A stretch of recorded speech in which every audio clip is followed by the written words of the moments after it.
Welcome to this week's episode of the Sports Curious podcast, where we are talking about athletic dads who happen to also have equally athletic children.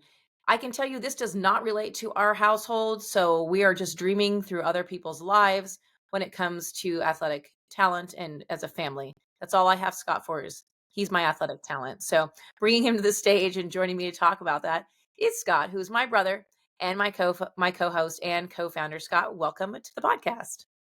Thank you for having me. It's an honor to be here as one half of the Brother Sister Sports podcast.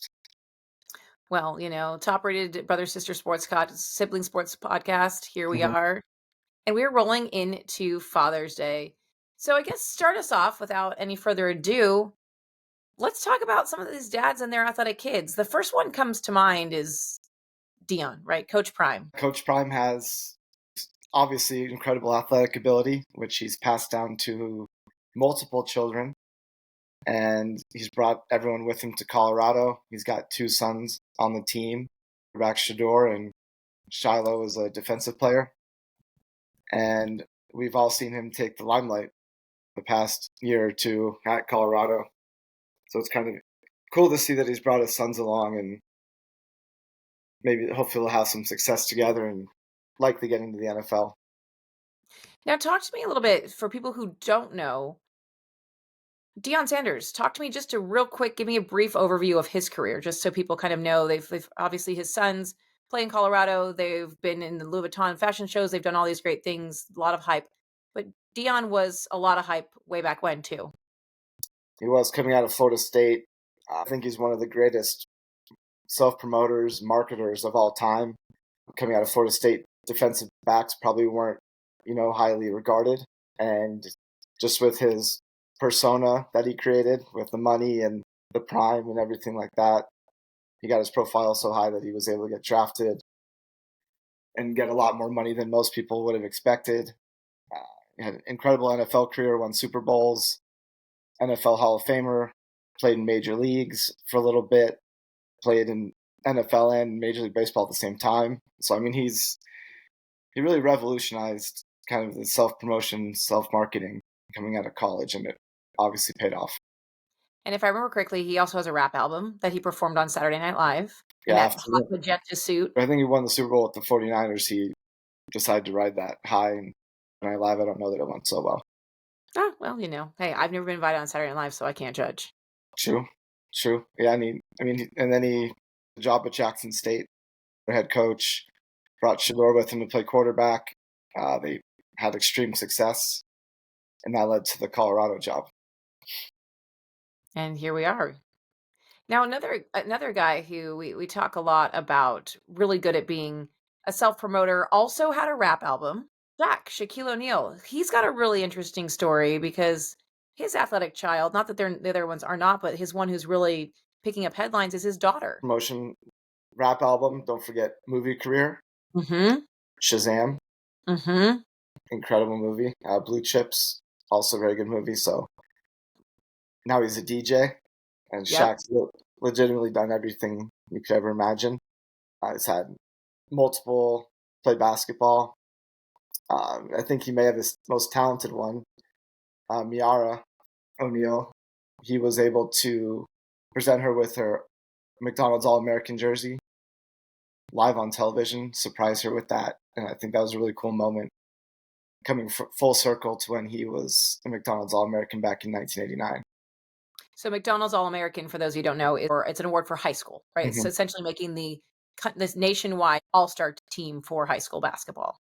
Yes, and to be selected is obviously one of the highest honors of high school basketball, and to have him be able to do that for her, I know means a lot to him as she's committed to go play at University of Florida. And I mean, I've heard she's the best kids at basketball, so maybe we'll see her in WNBA in 3 to 4 years. That'd be awesome. That'd be really awesome. Now, another great father-daughter combo, Laila Ali and Muhammad Ali, both boxers. Obviously, Muhammad Ali, many regard as the greatest boxer of all time. Mhm. His daughter, Laila, became a boxer too. She followed in her father's footsteps, took over the family business.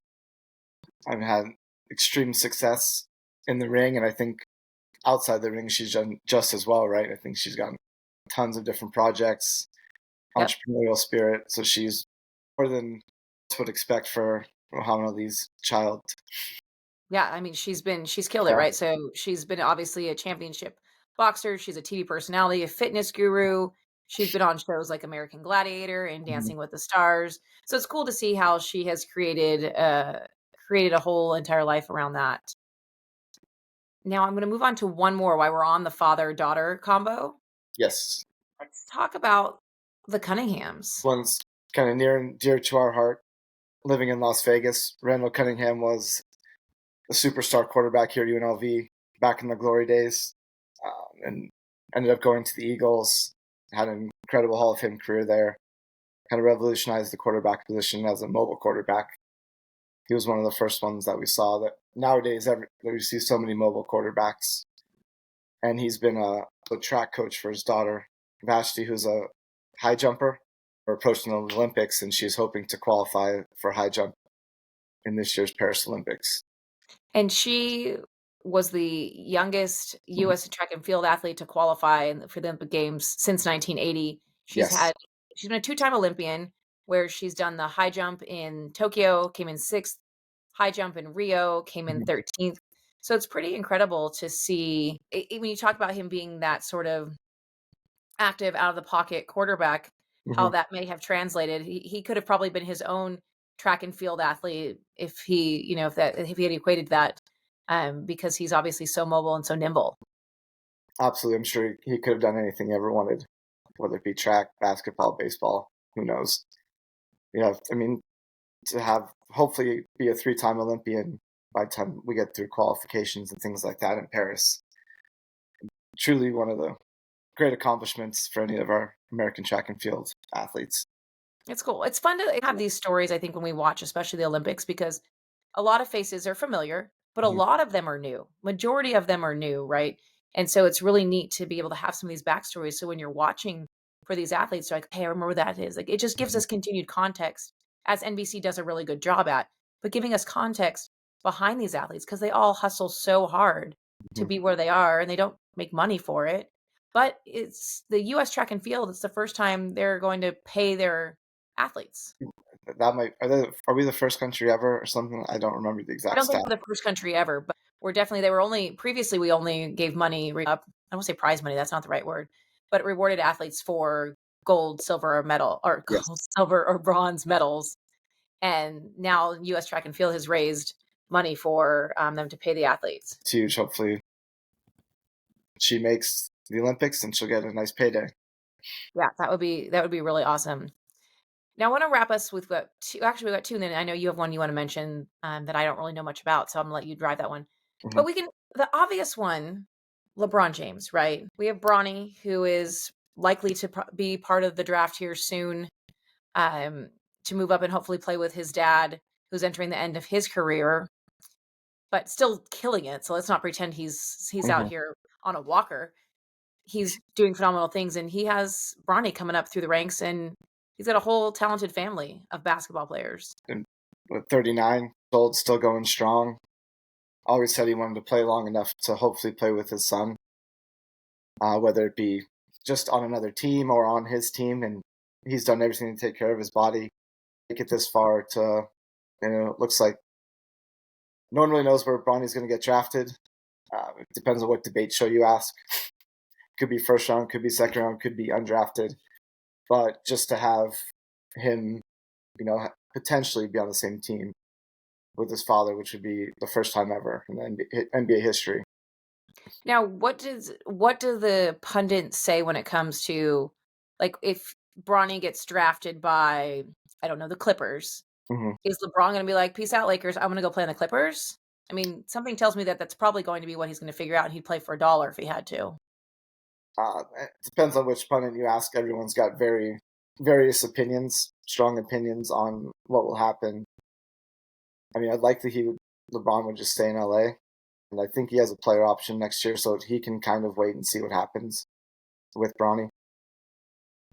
And Interesting. it seems like the Lakers are going to Figure do whatever it takes to keep him.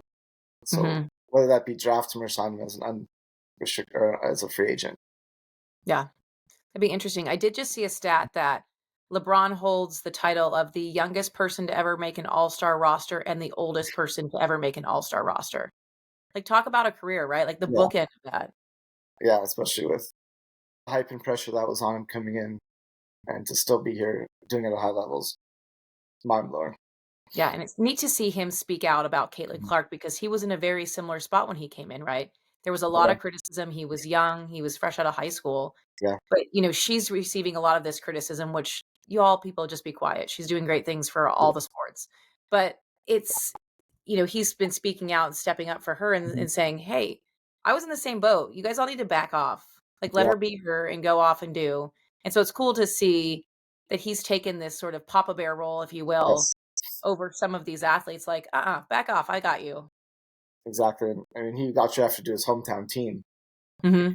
Imagine the scrutiny Oh my gosh, I can't. 17-18-year-old LeBron was under coming from Akron, playing for the Cavs as the number one pick. So if Yeah, anyone can speak out in her defense, it's for sure him. absolutely. Now, let's talk about the GOAT, Tiger Woods, and Charlie, his son Charlie, and talk about shoes to fill on that one. Hmm. I mean, yeah, we've got the 15-time major winner Tiger in the twilight of his career. I think that's safe to say, just basically due to injuries. He's still out there trying. He's still out there playing in majors, but seems like Charlie's going to fill those shoes here in the next, I don't know, 1, 2, 3 years. He'll be right there on the PGA Tour. Yeah. And Charlie's 16, so he's in high school. Hmm. I mean, it's hard to believe that he's 16. I feel like he was just 10. But Tiger is his caddy. Like, imagine that, right? Your dad's already in your head. Hmm. Then your dad's carrying your bag. Your dad can barely walk as it is. And he's carrying your bag and giving you pointers on all the things on the course. Like, what a cool way to learn. But also, I think the biggest thing that we haven't talked about is, I know that Bronny is talked about too, is like separating yourself from your dad is really, really hard to do, especially when Yes. you're in the same sport.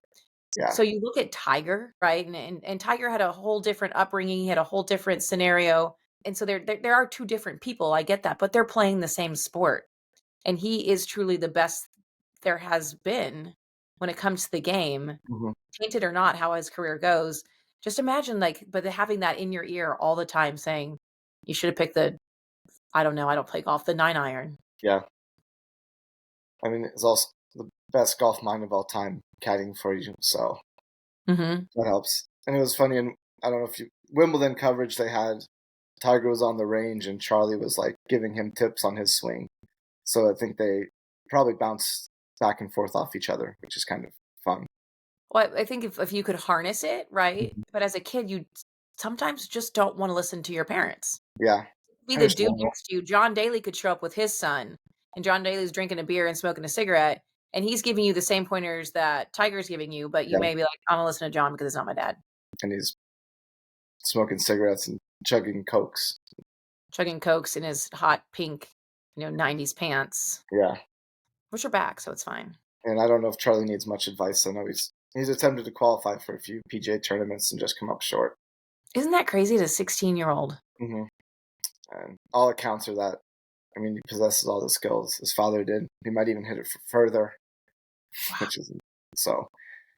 He'll Well, be maybe there.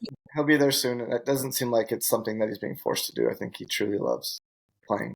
and hopefully he'll live a less fast lifestyle that will allow him to have a longer career with maybe a little less injuries, a little less controversy, and allow him just to sail through it. Now, I want you to wrap us up. You have a great story around the Tennessee Titans head coach. So talk We to me about that. This is kind of a reverse father son duo. So the new Tennessee Titans head coach Brian Callahan, he came from the Bengals. He's been a long time assistant and finally gets his first coaching job. And he was actually able to hire his dad, who is a veteran head coach in football, Bill Callahan. So it's kind of a full circle thing for Brian to be able to go out there and hire his dad. His dad actually agreed to come coach for him. That's cool.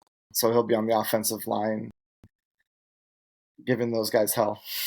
I think that's awesome. Yeah. I think it goes back to the Tiger Charlie situation, Mhm. right? It's a sign of respect. That's really, really cool. Yeah, full circle moment. And I think Brian said his dad never hired him as to coach just because he didn't want that pressure on him. Yeah. So it's very cool to see him be able to hire his father. Yeah, that is really cool. Well, thank you for joining me to talk about these great athletes and their stellar athletic dads. Wishing dads, grandpas, uncles, everybody out there, you uncle who helped raise all the tiny humans in the world, thank you for all of your love and support and happy Father's Day. And happy Father's Day.